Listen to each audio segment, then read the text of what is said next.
10h midi, 10h midi, 10h midi. 10h midi, 10h midi, 10h midi.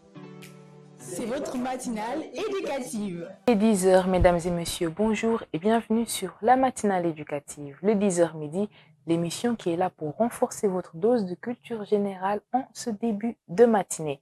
Pour aujourd'hui, nous aurons l'occasion d'exploiter la rubrique culture avec laquelle nous allions vous présenter un livre, Le Temple, avec un invité de marque.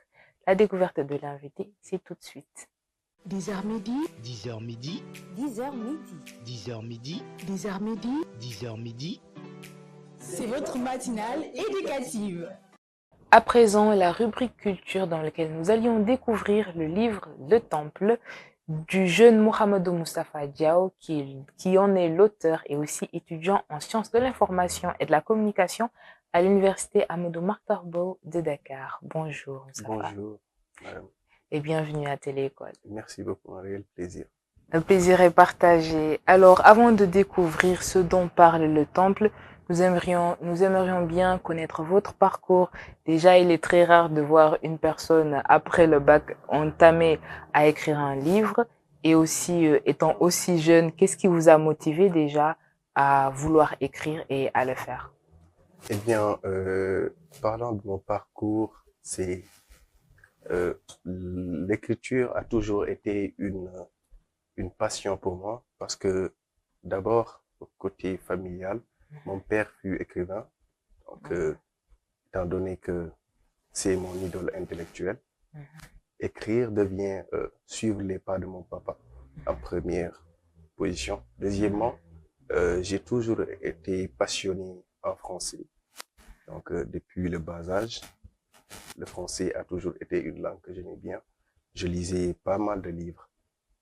Donc, ceci a fait que je me suis forgé très tôt. J'ai commencé à écrire très tôt, depuis en classe de troisième, j'écrivais quatrième. Mais c'est après le bac que j'ai pu, connaître les maisons d'édition. J'ai connu avant, mais c'est après le bac que j'ai eu l'accès et pouvoir vraiment me lancer dans cette carrière, même si avant j'écrivais. D'accord. Et bravo pour cela. Alors aujourd'hui, quand nous parlions de Le Temple, de quoi est-ce qu'il s'agit exactement, si nous pouvions avoir le résumé? Bon, le temple, d'abord, quand je ferai un résumé du temple, il faut que je parle du contexte. Pourquoi j'ai écrit le temple. Donc, c'est venu dans un contexte de rectification parce que on avait vu que la société avait perdu beaucoup de valeurs humaines et aussi il y a beaucoup de cultures que les hommes, la jeunesse en majorité, ont perdu. Donc, il fallait mettre quelque chose là pour régler cela. Donc, le temple est venu pour rectifier. Et donc, pour faire un résumé, j'ai parlé de pas mal de thèmes parce que pour pouvoir atteindre le public, il faut écrire quelque chose que le public vit tous les jours pour pouvoir l'atteindre. Des thèmes comme des relations entre amis, la relation entre familles, des relations entre parents et fils et beaucoup de choses. Donc, c'est un résumé cela. Donc, pour parler exactement. Et surtout aussi, j'ai parlé du comportement de l'être humain en fonction aussi de ses âges. Parce que, il faut le dire, l'homme change et fonctionne en fonction des situations et en fonction aussi de l'augmentation de son âge ou de ses âges. Ça dépend. Donc, ça devient une catégorie d'accélération. D'accord. Le comportement de l'humain. Mais est-ce que l'humain change ou est-ce qu'il grandit?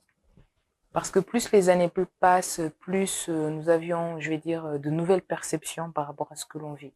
Donc, est-ce qu'il change vraiment ou est-ce qu'il a grandi ou appris de nouvelles choses? Bon, je peux dire que l'humain grandit et change. D'abord, quand je m'appesantis sur la position du changement, c'est parce que l'homme, d'une manière naturelle, change en fonction des situations. Et donc, d'une autre manière, c'est-à-dire les hommes s'adaptent en fonction de chaque situation que l'on leur met en place. De l'autre côté, pour grandir, c'est-à-dire l'homme trouve un intérêt à grandir parce que pour pour vraiment asseoir ses compétences et viser loin, il faut grandir. Maintenant, comment grandir, ça devient une interrogation vraiment compliquée parce que c'est pas, moi je considère pas que c'est l'âge qui fait grandir. Grandir, il y a des principes pour grandir. Et maintenant, donc, on décide de grandir et il y a des manières pour grandir. Car c'est l'intérêt que l'homme lie, voilà, à ce facteur qui fait que, voilà, il a besoin de grandir si vraiment il voit bien, il voit loin. Donc, il y a un besoin de grandir et il y a la situation qui fait changer l'homme. D'accord, tout à fait. Alors, à part, bien sûr, le fait d'avoir écrit, n'aviez-vous pas eu des moments où ça a été très difficile d'écrire parce que l'écriture, franchement, ce n'est pas quelque chose de très facile et compris par tous. Donc, est-ce qu'il y a des moments où ça avait été difficile d'aborder certains thèmes côté écriture? Comment est-ce que vous aviez eu à racoler tout ça, à penser pour que, franchement, vous avez eu à nous émettre cette œuvre? Bon, effectivement, c'est comme parler de défis, car parfois, bon, chaque jour, l'être humain est confronté à des défis. Mais si toutefois c'est la passion qui t'a mis dans ce que tu fais, tu finis toujours par le faire et par terminer. Donc, c'est vrai que parfois, voilà, il y a des moments où c'est difficile parce que l'environnement, on a besoin d'un environnement propice pour le faire.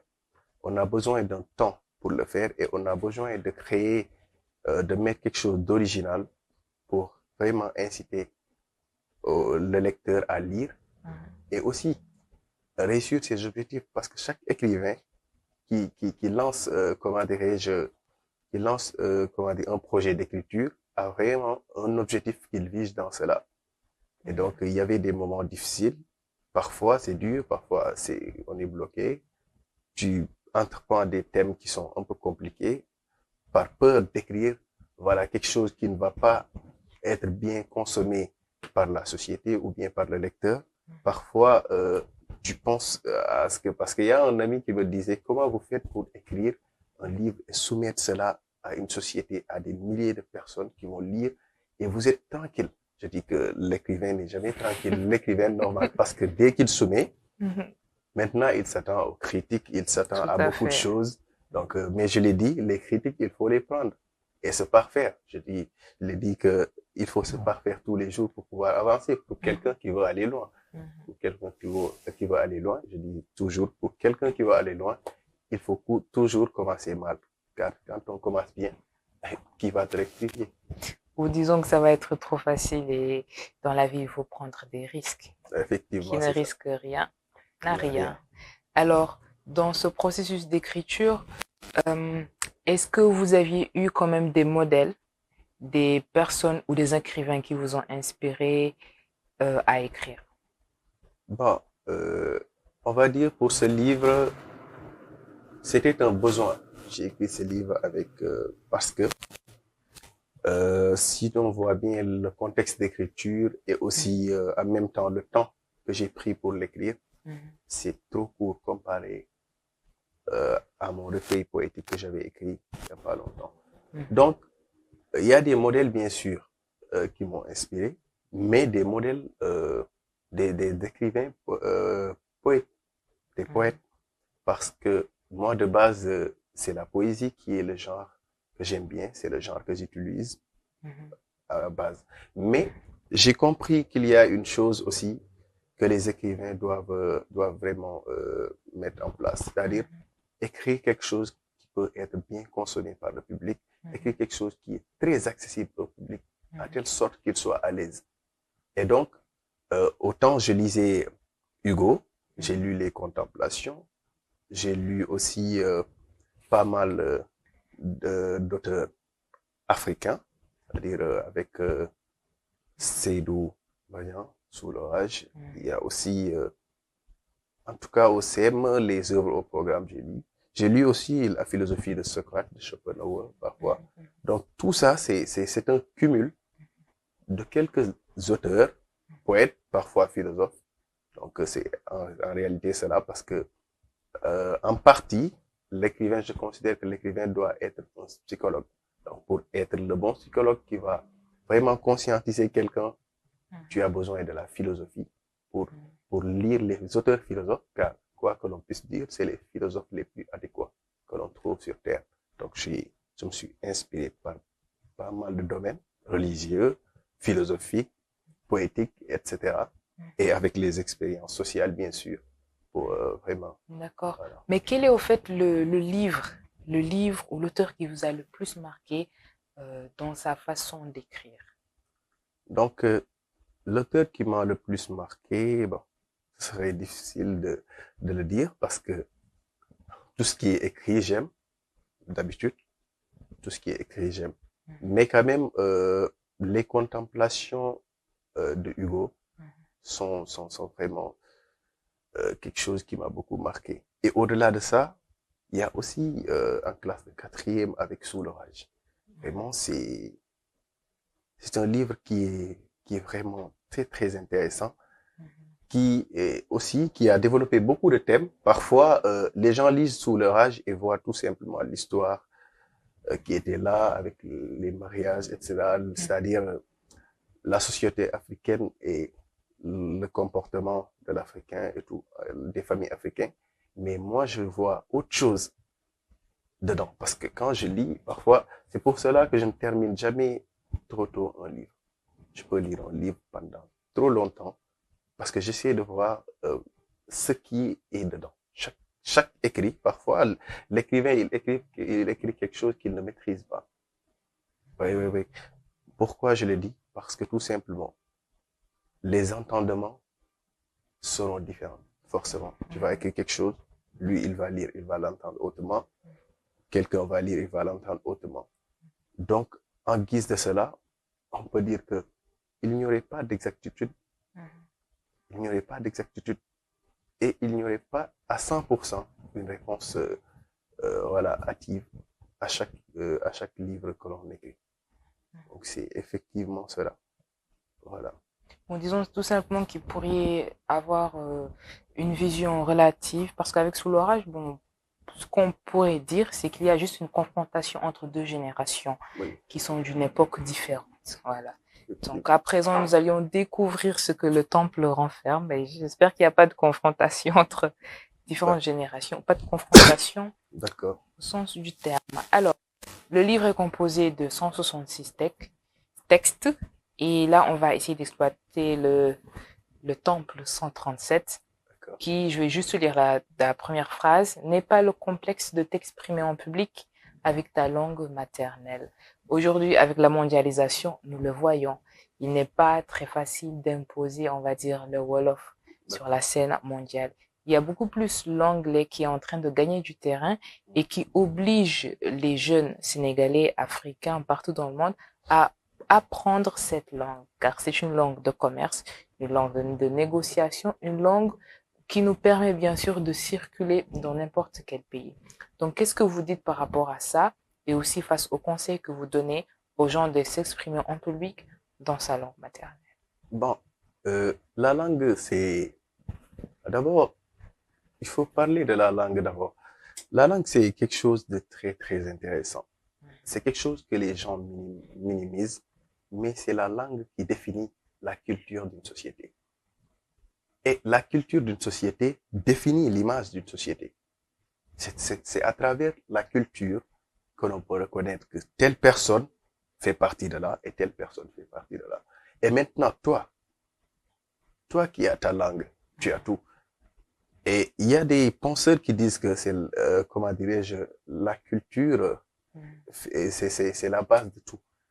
Mais maintenant, si les gens ont le complexe de s'exprimer en public avec leur langue maternelle, ils ne vont jamais atteindre l'objectif de la mondialisation. En tout cas, ils ne vont jamais s'imposer dans la mondialisation.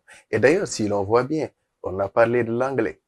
Et pourquoi maintenant, comment dirais-je, l'anglais a gagné cette place dans la mondialisation? Ça, c'est une interrogation. Et pourquoi maintenant, nos langues ne restent que dans nos territoires, bien sûr?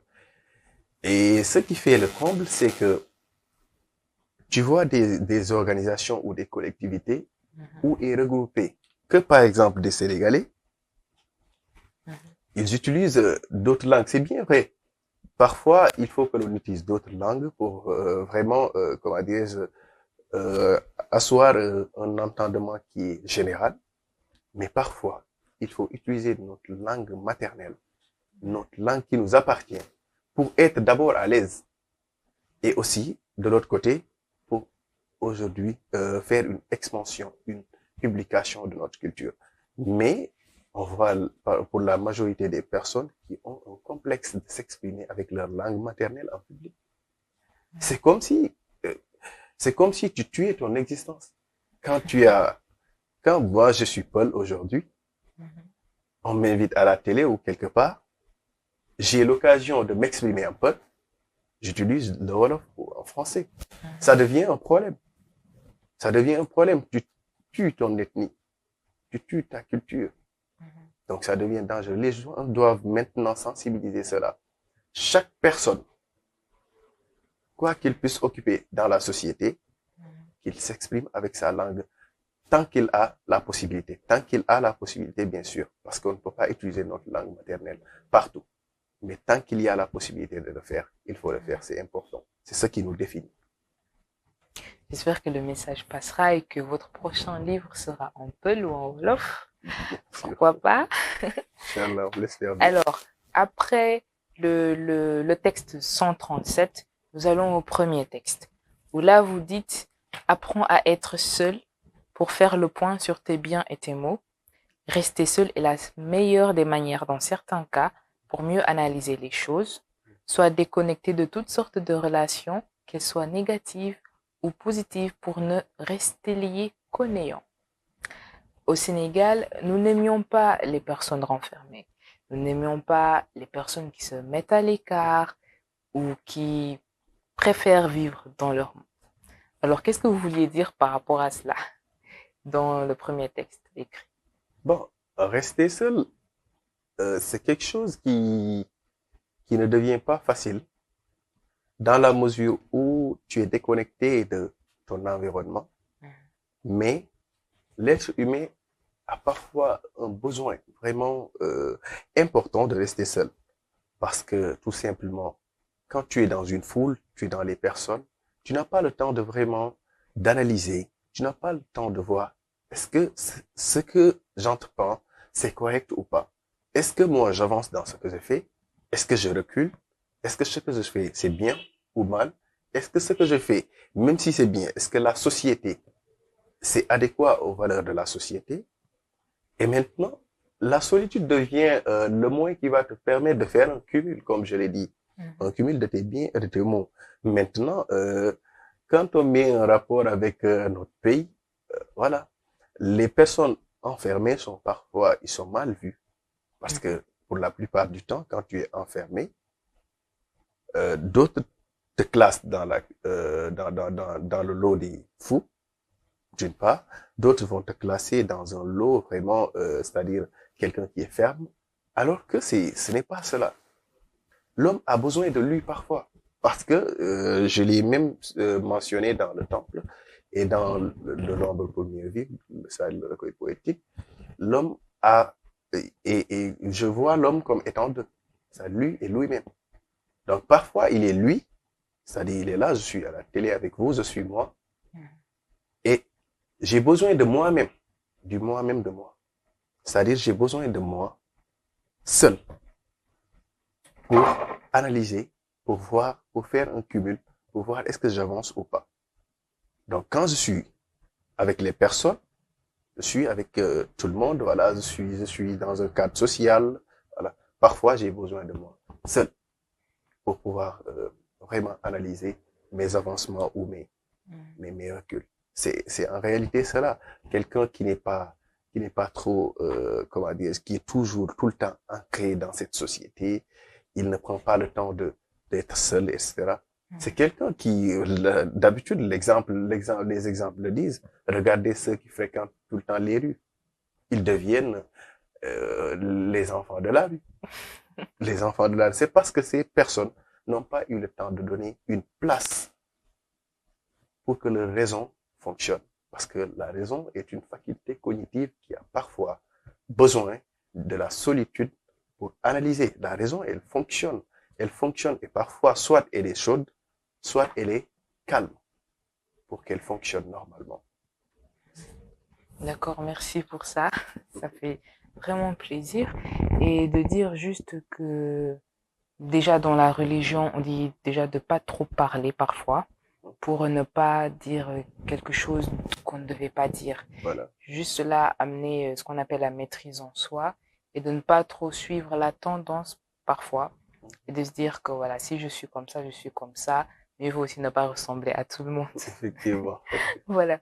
Alors, nous allions là au texte 28 et là, je vais dire que ça sera beaucoup plus motivation. Donc, abandonner, c'est ce que font les faibles et les méchants. Ok? Souvent, tu peux tenir à une chose, pensant que ceci ne concerne que toi, alors que derrière toi, il y a des personnes qui trouvent du bien à partir de cela. Quand tu vas abandonner, rappelle-toi de toutes ces personnes qui te considèrent idole. Rappelle-toi de toutes ces personnes qui t'encouragent à chaque instant. L'abandon aujourd'hui, et là, je pense que nous allons aller dans le domaine des études et de l'entrepreneuriat. On en voit beaucoup des entrées dans le supérieur quand même. Ce n'est pas facile pour pas mal de personnes d'aller déjà jusqu'au master, licence et tout. Les études dans les universités sont très difficiles ou dire qu'il y a pas mal de jeunes qui sont là et qui devraient tout faire pour valider leur crédit.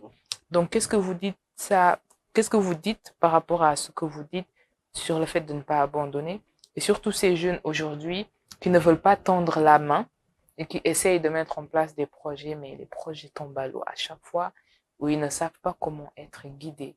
Donc, comment est-ce que vous essayez de les motiver à travers votre texte? Donc, on dirait tout simplement à ces jeunes de ne pas abandonner parce que comme vous venez de le dire, abandonner, c'est pour les méchants et les faibles. Donc, quelqu'un qui est faible, c'est lui qui se dit, ce n'est pas possible, je ne peux pas le faire. Ou bien, c'est quelqu'un qui ne croit pas en lui, c'est quelqu'un qui doute de tout le temps. Et quelqu'un qui est méchant, pourquoi j'ai dit que abandonner, c'est méchant? Parce que quand tu entreprends quelque chose, c'est-à-dire aujourd'hui, j'entreprends un projet peut-être basé sur l'agriculture, je fais ma formation, j'ai ma licence. Je commence un projet en agriculture, par exemple, et je vois que les choses deviennent compliquées, voilà, il y a un problème tout le temps, après je laisse. Maintenant, toi, tu deviens méchant. Pourquoi tu es méchant? Bien vrai que le projet, c'est pour toi.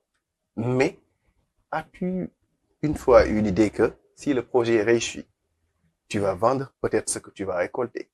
Et là, c'est des personnes qui vont se nourrir. Donc, tu vas leur empêcher de se nourrir. Tu as raté un objectif. Donc, tu deviens un méchant. Et parfois, tu commences un projet, tu penses que voilà, ce projet, ça m'appartient, donc je commence quand je veux, je laisse quand je veux.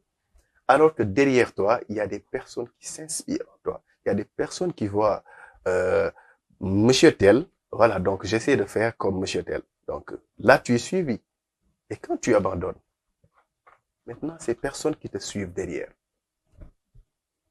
tu deviens, tu crées voilà, quelque chose qui les empêche d'aller. Parce qu'ils se motivaient à travers tes progrès, à travers toi, et maintenant, toi, tu es arrêté.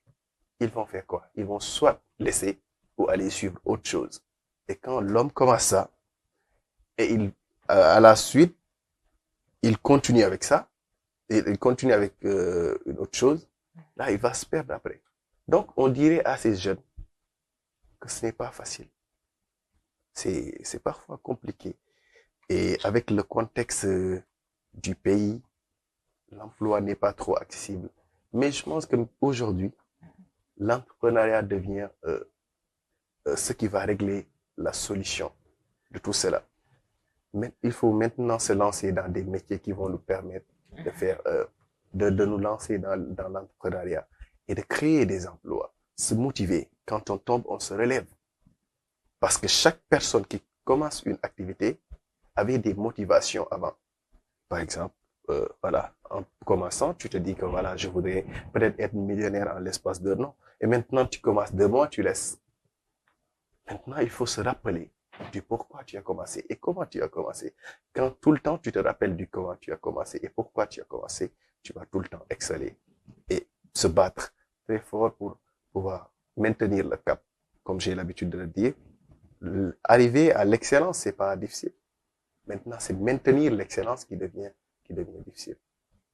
Voilà, D'accord. La maintenir, mais aussi le fait de tomber et de se relever, ce n'est pas facile ce n'est pour pas, tout ce le n'est monde. pas un problème. Pour tout le monde, il faut avoir un mental de fer, un mental à travailler tout le temps. Et ça, ce n'est pas donné à tout le monde. Mais Effectivement. on peut apprendre cela avec le temps quand même, si on est déterminé et persévérant. Alors, nous comprenons en fait que dans le temple, déjà qui est constitué de 166 textes, plus précisément, qui est beaucoup plus un essai, et moi je dirais que c'est un livre de motivation. Donc, pour ceux qui veulent le voir, donc on voit qu'il y a des expériences de vie marquantes, l'importance des motivations pour atteindre l'excellence. Chaque chapitre offre des perspectives vraies uniques sur la résilience, la quête de sens et inspire bien sûr espoir et force intérieure. Donc ces personnes aujourd'hui qui ne savent pas comment être guidées ou qui sont en train de vivre des situations et qui pensent qu'elles sont en fait les seules à le vivre, il y a bien sûr d'autres personnes qui le vivent et là on le retrouve à travers les différents textes. Alors Mustapha, la question qui me vient à l'esprit c'est pour la publication de votre livre, est-ce que vous n'aviez pas eu des difficultés à trouver des maisons d'édition, à faire accepter aussi votre manuscrit? Bon, c'est vrai que parfois, c'est une chose qui est générale au Sénégal. C'est-à-dire, parfois, l'accès à l'édition, c'est compliqué, parfois. Par faute de deux choses. Soit c'est le coût qui est élevé, surtout pour les jeunes. Soit c'est peut-être la compétence qui n'est pas là. C'est pour cela que la maison d'édition peut-être n'a pas accepté. Donc, l'accès à l'édition, c'est bien vrai qu'il y avait beaucoup d'éditions, de maisons d'édition que je voulais fréquenter. Mais, et j'ai déposé le manuscrit j'ai déposé le manuscrit 2 mois avant, comment dirais-je, que je ne rencontre l'édition Plume Maman Sénégal. Je l'avais déposé dans une autre maison d'édition. Mais la maison d'édition n'avait pas fait un retour. Et donc, je ne sais pas pourquoi, mais la maison d'édition n'avait pas fait un retour. Et donc, par le biais d'un ami, j'ai connu la maison d'édition Plume Maman Sénégal. C'est lui qui m'a mis en rapport, une maison d'édition qui a été vraiment très efficace et vraiment accessible. Voilà. Donc, en résumé, ce que je voulais dire par là, c'est que maintenant, il faut que les maisons d'édition s'ouvrent vraiment aux écrivains. Comment s'ouvrir maintenant? C'est-à-dire de leur faciliter l'accès. Parce que quand, comment dirais-je, un jeune écrit et que les maisons d'édition deviennent trop fermes, parce que la remarque que j'ai fait pour la plupart des maisons d'édition, c'est que ils sont fermes pour les jeunes. Je ne sais pas pourquoi. Soit, je ne sais pas, mais c'est ferme pour les jeunes. Et pourtant, il y a des jeunes qui sont très, très talentueux et aussi des jeunes qui sont très productifs, mais qui n'ont jusque-là pas voilà, cette chance de connaître les maisons d'édition. Donc, les maisons d'édition doivent être ouvertes. L'accès à l'édition a été un peu compliqué, mais avec l'expérience, avec le premier livre que j'ai publié à l'édition Karmala, là, c'est Plume Maman Sénégal. Donc, Plume Maman Sénégal était vraiment accessible. Donc, on va dire que ce livre, vraiment, c'était très rapide. J'ai très bien accédé à l'édition et voilà, les choses étaient accessibles. Ouais. D'accord. Et de dire aussi que cette maison d'édition a été mise en place par un jeune qui est même passé ici à la matinale éducative. Alors, qu'est-ce que vous dites à ces personnes qui ont peur de partager leurs écrits? Parce que tout à l'heure, plus haut, vous avez dit que l'écrivain ou l'auteur n'a pas l'esprit tranquille. On disait que ça va être partagé à des milliers de personnes et que les critiques négatives surtout peuvent venir de partout. Donc, qu'est-ce que vous dites à ces jeunes qui veulent écrire mais n'ont pas ce courage de le partager à travers un livre? Bon, je dirais à ces jeunes que on n'a pas besoin d'avoir peur parce que la peur bloque l'être humain. Et donc, quand on a envie d'écrire ou bien on a les compétences pour écrire, parce qu'il faut le rappeler, c'est pas tout le monde qui peut écrire ou doit écrire, mais quand on a l'envie de le faire, on peut le faire. Maintenant, ces jeunes qui ont le complexe par peur d'être critiqués, mais c'est dans tous les domaines.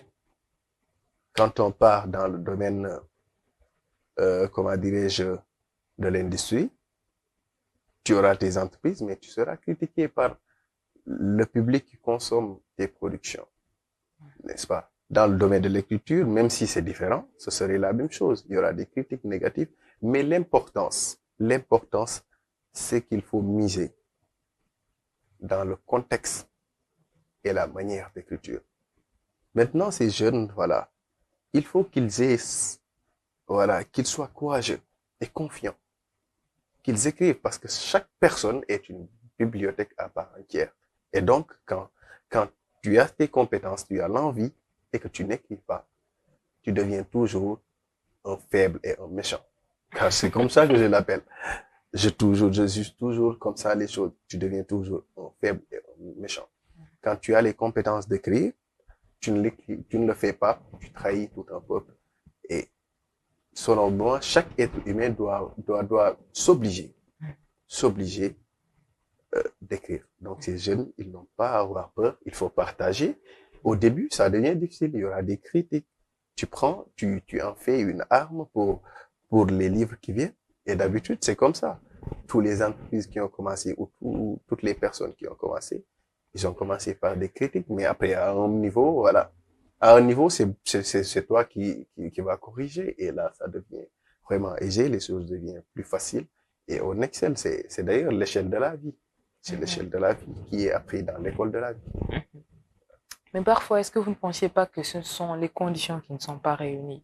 Par exemple, récemment, j'ai assisté à un café littéraire et le jeune homme, quand il a pris la parole, il nous a dit que ce n'est qu'à l'université qu'il a vu une bibliothèque. Autrement dit, avant, il ne savait pas que c'était quoi une bibliothèque. Il ne lisait, autrement dit, il ne lisait pas, il ne voyait pas de livres. Et dans les régions reculées, on voit que soit il n'y a pas de bibliothèque, soit les jeunes aussi n'ont pas accès aux livres, que peut-être aux livres des programmes 4e, 3e, terminale. Mais à part ça, ils ne sont pas dans un espace qui va favoriser, même s'ils ont vraiment envie d'écrire, qu'ils aient quand même des modèles, des supports sur quoi apprendre. Donc, qu'est-ce que vous dites par rapport à ça? Ou qu'est-ce que vous proposez par rapport, par exemple, aux écoles qui n'ont pas ces bibliothèques ou qui n'incitent pas les élèves aujourd'hui à écrire ou à lire? Bon, effectivement, moi, l'exemple, je peux dire que je l'ai vécu. Donc, c'est quelque chose que je peux bien expliquer. Parce que tout simplement, moi, je suis d'origine sédiois, Casamance, mais je suis sédiois. Donc, la majorité des écoles, l'école où j'étais, il y a une bibliothèque, mais la bibliothèque n'est pas armée de ces livres qui pouvaient inspirer, comment dirais-je, l'élève ou l'étudiant à écrire. Et donc, il n'y avait pas aussi trop accès, comment dirais-je, aux techniques d'écriture. Donc, la solution à cela, c'est qu'il faut que l'on crée des clubs dans les écoles. Des clubs d'écriture, des clubs d'art. Parce qu'il y en a parfois des écoles qui ont des clubs d'art, mais ils sont très limités. Et aussi, il faut interpeller les professeurs de français. Parce que tout ce que l'on peut réaliser dans le futur, il faut que l'on se forme dans les bas âges. Donc, moi, j'ai eu la chance d'avoir une curiosité depuis très bas. Parce qu'aujourd'hui, si à l'âge de 21 ans, ou 20 ans, je dirais, mais bientôt 21 ans, Donc, si à cet âge, je parviens à me faire de livres, donc c'est parce que j'ai eu une curiosité. Parce que dans ma génération, la majorité et le milieu, c'était pas adéquat pour écrire. C'était un milieu très compliqué. Mais il faut que l'on favorise cela dans des établissements. Il faut que que l'on arme les bibliothèques. Tu peux voir un grand établissement qui n'a même pas de bibliothèque, et aussi, il y a ces livres que les étudiants ou les élèves ont besoin. Et les bibliothécaires aussi. Il faut qu'il y ait des compétences qui peuvent leur permettre d'orienter les personnes qui vont venir lire. Mais parfois, à la bibliothèque, moi, ce qui me fait mal, parfois, je fréquente quelques bibliothèques, mais le bibliothécaire n'a même pas des aperçus sur parfois les livres qui sont dans la bibliothèque. Et là, ça devient dangereux. Là, quand tu viens à la porte, tu demandes et on t'oriente. Donc, tu sais dans quel domaine tu vas lire, qu'est-ce que tu vas lire et qu'est-ce que tu peux en gagner. Et donc, c'est ça. Il faut maintenant porter un combat pour revaloriser l'écriture, les livres, depuis les écoles, les universités, les collectivités et des panels aussi d'écriture.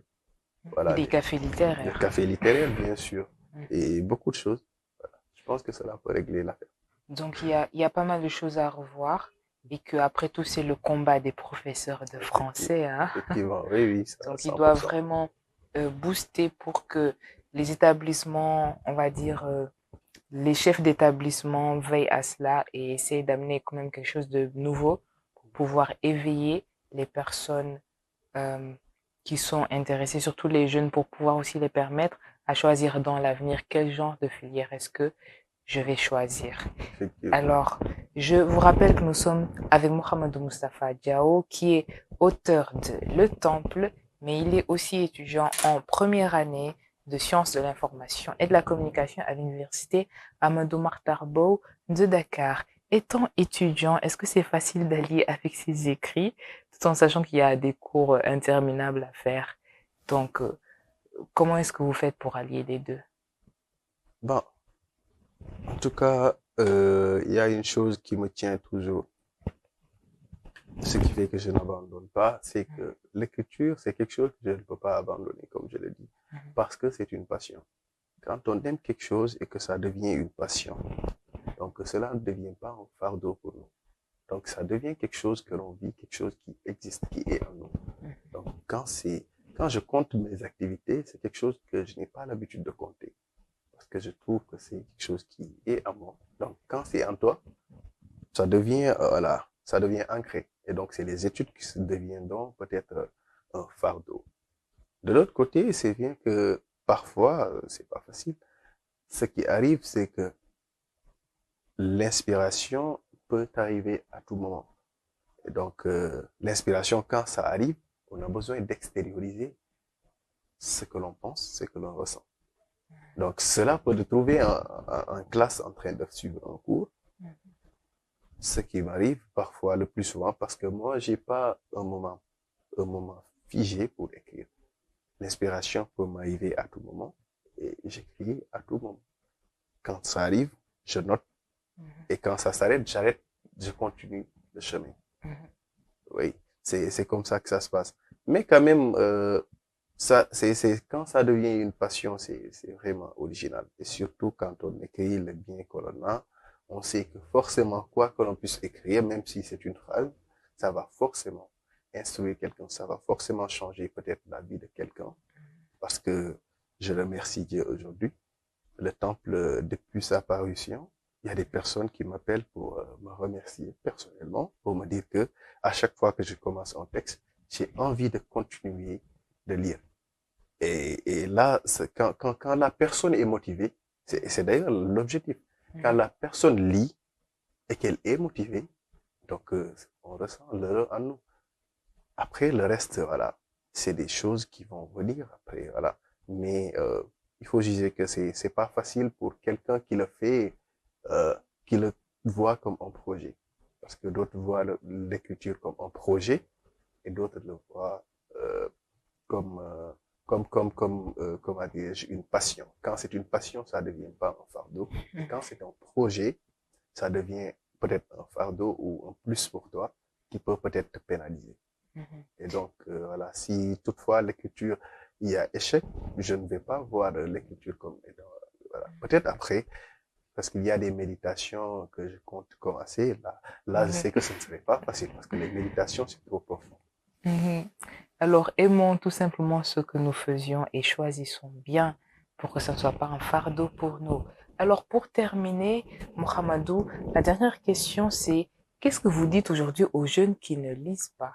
Parce qu'il y a pas mal de jeunes qui sont en train d'émerger avec leurs œuvres poétiques, leurs recueils de poèmes, les essais, les romans, mais il y a de moins en moins des personnes qui lisent. Qu'est-ce que vous dites par rapport à cette situation? Oh. En tout cas, quand vous dites il y a de moins en moins des personnes qui lisent, j'aurais aimé que vous précisiez l'espace, c'est-à-dire en Afrique. Il y a de moins en moins des personnes qui lisent en Afrique. Parce que certains l'ont dit, certains blancs, ils disent que quand il faut cacher quelque chose aux Africains, il faut mettre cela dans les livres. Et c'est bien vrai. Et c'est bien vrai. Il y a tout dans les livres. Il y a tout dans les livres. Et on ne peut pas exceller jusqu'à s'en passer des livres.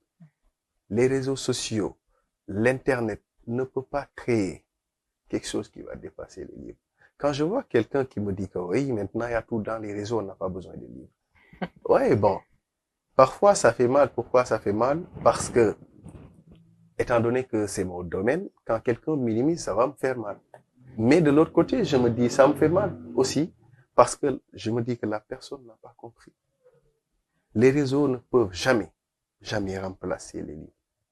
C'est une expérience que j'ai faite et je l'ai écrit, même dans le temple, il y a un texte où j'en ai parlé.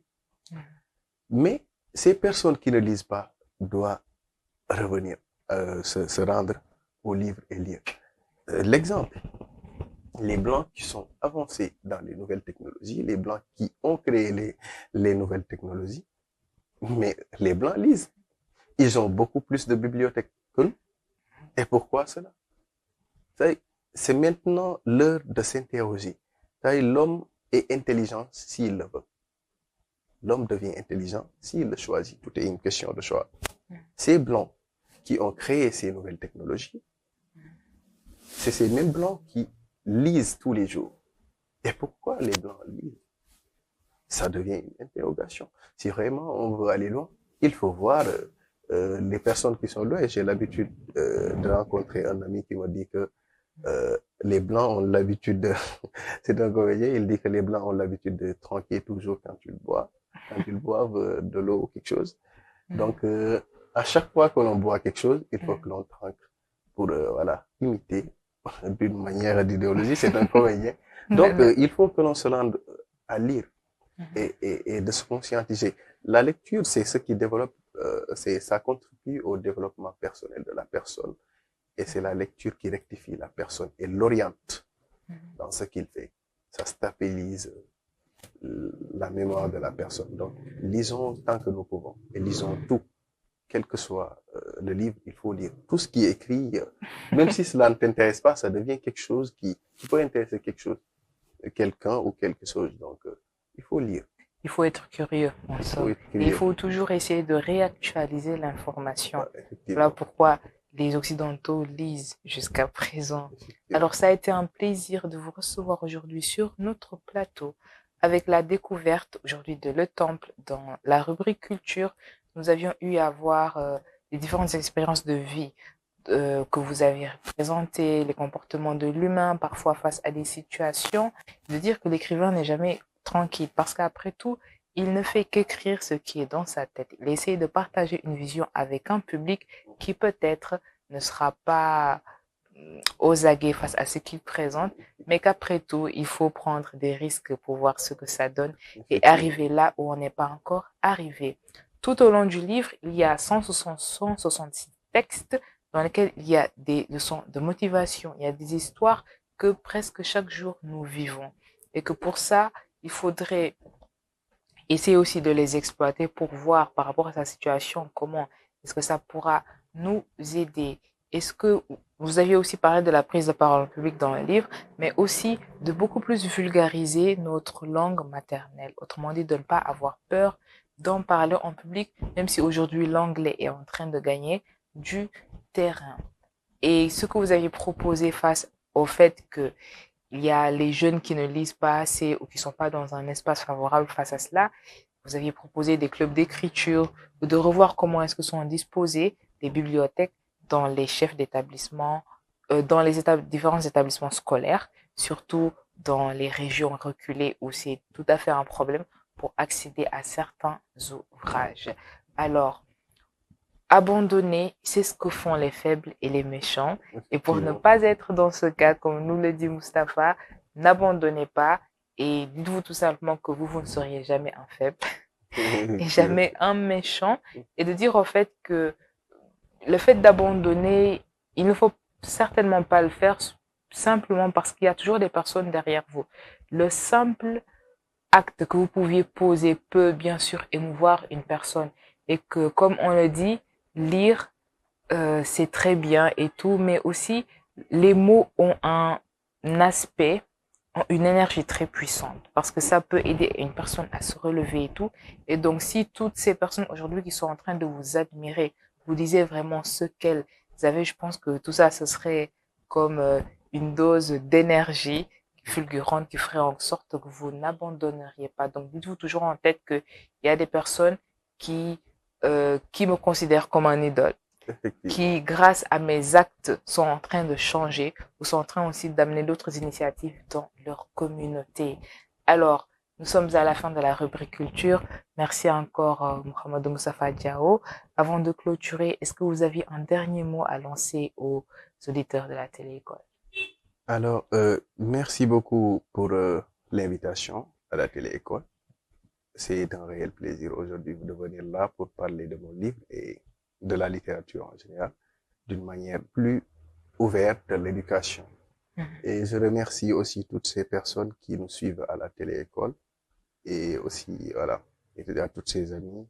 À la part, je remercie aussi ma mère, qui est vraiment une dame qui a tout fait. Aujourd'hui, si j'en suis arrivé là, toutes ces expériences ou toutes ces leçons de vie, je les ai acquis à travers les expériences que ma maman m'a données. Donc, on peut dire c'est une production aussi de ma maman. Parce qu'après le décès de mon papa, c'est ma maman qui a continué. Donc, je la remercie, une brave femme. Et au-delà de ça, merci beaucoup. C'est un réel plaisir d'être là. Merci. Je vous en prie, le plaisir est partagé. Alors, merci à vous, très chers auditeurs, de votre fidélité à nos programmes matinaux et de vous dire à bientôt pour une prochaine fois pour une matinale éducative enrichie en thèmes, enrichie aussi en invités de marque et aussi de vous montrer une nouvelle façon de gagner beaucoup plus de culture générale en début de matinée. À bientôt. 10h midi, 10h midi, 10h midi. 10h midi, 10h midi. 10h midi. C'est votre matinale éducative.